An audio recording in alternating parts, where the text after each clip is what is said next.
Assalamualaikum warahmatullahi wabarakatuh. Kami di sini dari kelompok 4 akan mempresentasikan tentang pengujian hipotesis deskriptif. Teman-teman, marilah kita panjatkan pujian puji syukur kehadirat Allah Subhanahu wa taala yang telah memberikan kita kesehatan sehingga kita bisa menikmati alam yang sangat-sangat indah di dunia ini.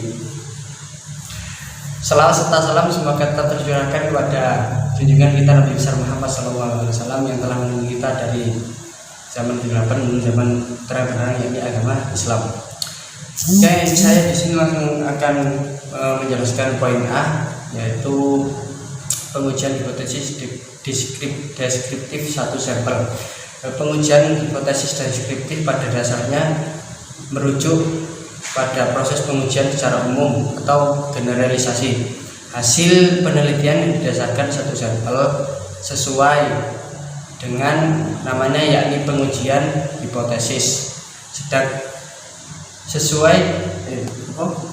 Pengujian hipotesis deskriptif satu sampel variabel dalam penelitiannya bersifat mandiri atau individu, dan sesuai namanya bersifat mandiri.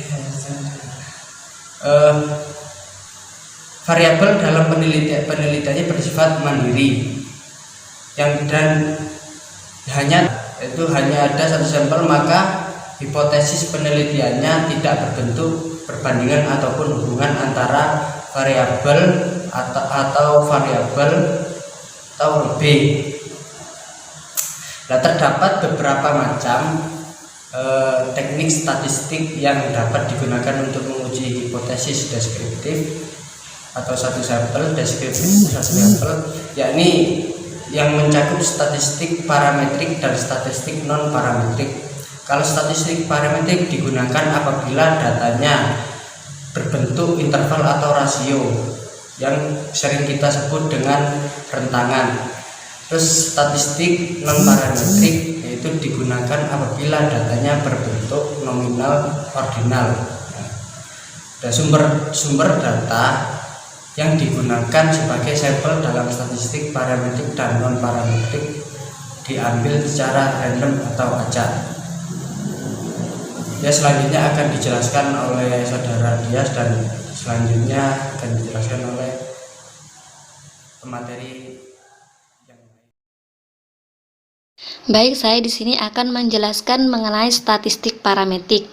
Statistik parametrik yang dapat digunakan untuk menguji hipotesis deskriptif bila datanya interval atau rasio adalah t-test sampel, atau dapat disimpulkan bahwa statistik parametrik adalah suatu alat untuk menguji keabsahan suatu variabel. Nah, terdapat dua macam pengujian hipotesis deskriptif. Apa saja? Yaitu dengan uji dua pihak atau two-tailed test dan uji satu pihak. Kata lainnya one-tailed test. Nah, uji satu pihak ada dua macam, yaitu uji pihak kanan dan uji pihak kiri. Nah, jenis uji mana yang akan digunakan tergantung pada bunyi kalimat hipotesis.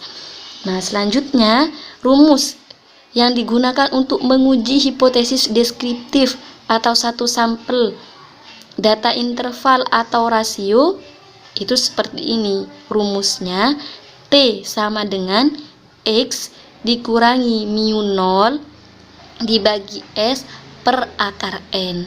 Saya ulangi rumusnya, bisa kalian lihat di makalah. T sama dengan X dikurangi mu 0 dibagi S per akar N, di mana T adalah nilai T yang dihitung, X adalah rata-rata X, mu 0 adalah nilai yang dihipotesiskan, S adalah simpangan baku sampel, dan N adalah jumlah anggota populasi.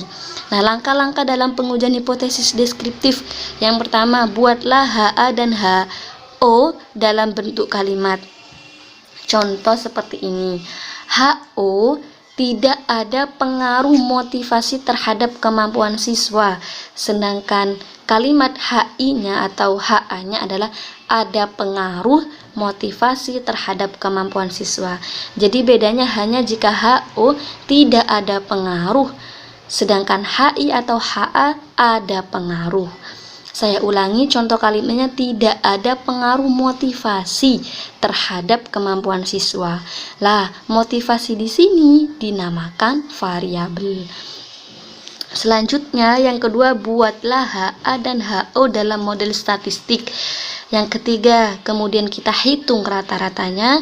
Yang empat, hitung simpangan baku dengan menggunakan rumus simpangan baku sampel. Yang kelima, hitung harga T. Yang keenam, melihat harga T tabel dengan DK sama dengan N dikurangi 1. Dan juga diketahui apakah pengujian dengan menggunakan uji pihak kiri dan pihak kanan atau uji pihak. Jadi ketika kita sudah melihat harga T tabelnya, menggunakan rumus tadi, kita dapat menentukan dan mengetahui kita harus menggunakan pengujian dengan apa, apakah menggunakan uji pihak kiri atau pihak kanan atau bisa jadi uji dua pihak. Selanjutnya, langkah yang ketujuh, bandingkan harga T hitung dengan T tabel dengan ketentuan. Jika T hitung lebih besar dari T tabel, maka HO ditolak atau HA diterima, dan jika T hitung lebih kecil dari T tabel, maka HO diterima dan HA ditolak. Jadi itu kuncinya, nggih. Selanjutnya yang terakhir adalah membuat keputusan pengujian hipotesis. Jadi langkah yang terakhir kita di sini membuat pengujian hipotesis. Kita memutuskan kita menggunakan pengujian hipotesis yang seperti apa. Jadi seperti itu kurang lebihnya. Jika penjelasan saya kurang jelas, bisa kalian lihat di makalah kami. Oke, pembahasan selanjutnya yaitu uji dua pihak atau two-tail test, yang mana uji dua pihak digunakan bila hipotesis 0 daya tahan berdiri guru SMA tiap hari sama dengan 8 jam, berarti itu HO. Kalau hipotesis alternatif itu daya tahan guru SMA tiap hari tidak sama 8 jam. Jadi HO itu sama dengan, sedangkan HA yaitu tidak sama dengan. Di sini ada contoh penerapannya, yaitu dilakukan penelitian terhadap kualitas mengajar guru dengan kriteria standar kualitas mengajar guru adalah 70%. Nah, jumlah sampel penelitian ada 61 orang. Jadi di bawah itu nanti ada ada tabel, yang mana tabel itu sebuah sampel penelitian, ada 61 orang guru. Sedangkan jumlah angket penelitian ada 15 butir dengan pilihan jawaban A, B, C, dan D. Nah, pilihan ini kemudian diberikan nilai sebagai berikut. Sedangkan nilai A itu sangat baik dengan skor 4. Sedangkan pilihan B, nilai B itu baik diberikan skor 3.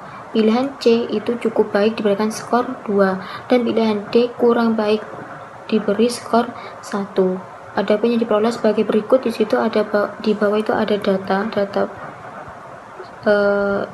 yang saya tadi sebutkan. Nah, sebelum melakukan perumusan hipotesis, maka terlebih dahulu dihitunglah nilai rata-rata yang akan dihipotesiskan. Nah, jumlah ideal di sini bisa dilihat ya di makalahnya.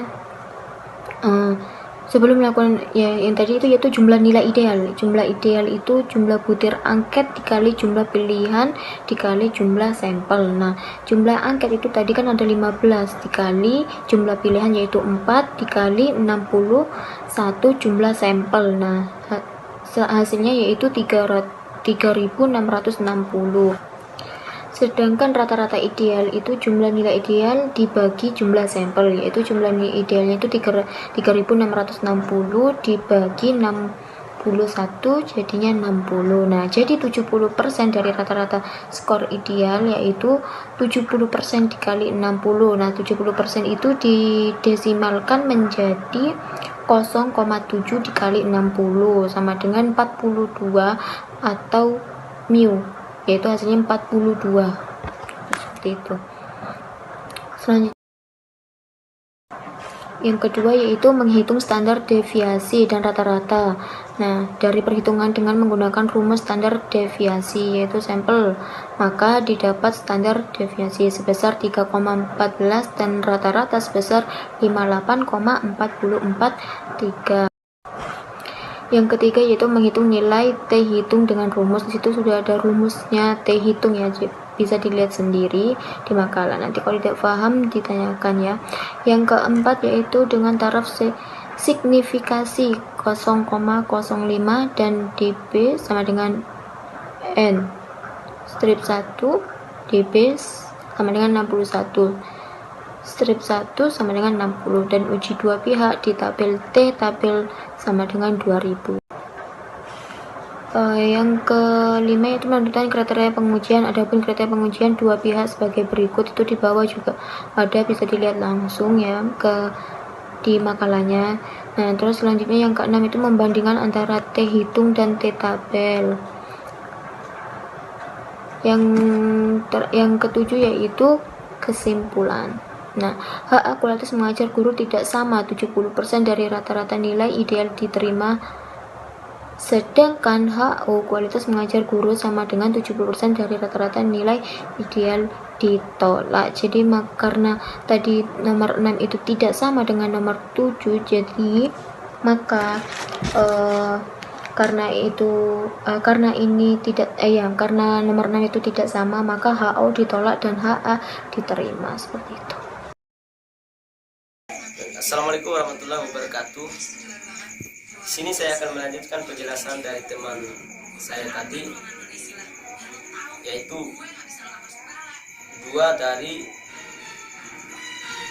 tadi dijelaskan teman saya tadi itu yaitu uji dua pihak. Dan sekarang saya lanjut uji satu pihak, yang dimana uji satu pihak ini terdapat dua uji juga, yaitu uji pihak kiri dan uji pihak kanan. Karena di sini saya memahaminya di sini antara uji pihak kiri dan uji pihak kanan itu ada kesamaannya. Jadi sekiranya saya tidak perlu menjelaskan lagi tentang uji pihak kanan tadi. Dan di sini saya akan menjelaskan uji pihak kiri saja, yaitu uji pihak kiri. Contoh rumusan hipotesis. Hipotesis 0 sama dengan kualitas pengajar guru paling tinggi 70% dari rata-rata nilai ideal.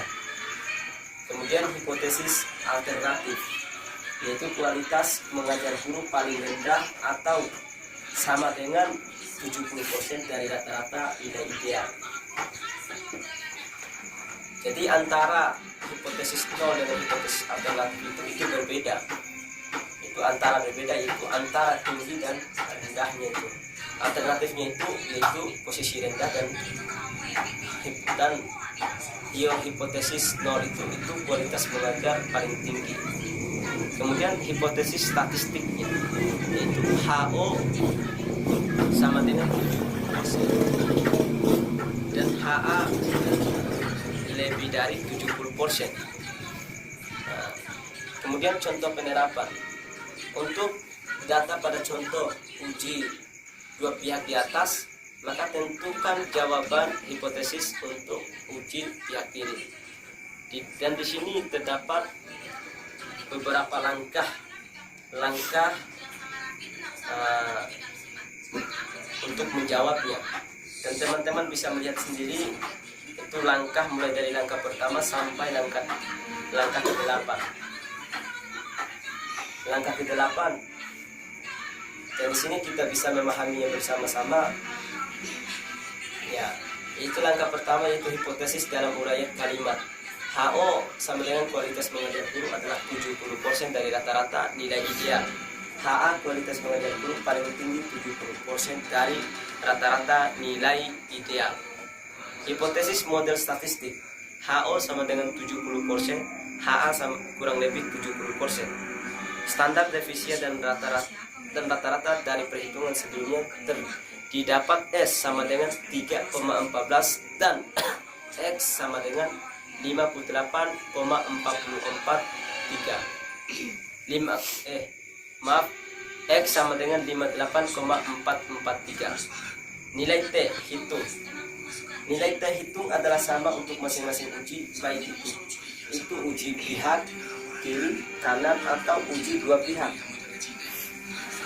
Dari perhitungan uji dua pihak di atas didapat nilai hitung adalah T hitung adalah 41 dengan tara signifikan 0,05, dB sama dengan 60 dan uji pihak kiri, maka didapat T tabel sebesar 1,671. Kriteria pengujian untuk uji pihak kiri, kriteria pengujiannya adalah jika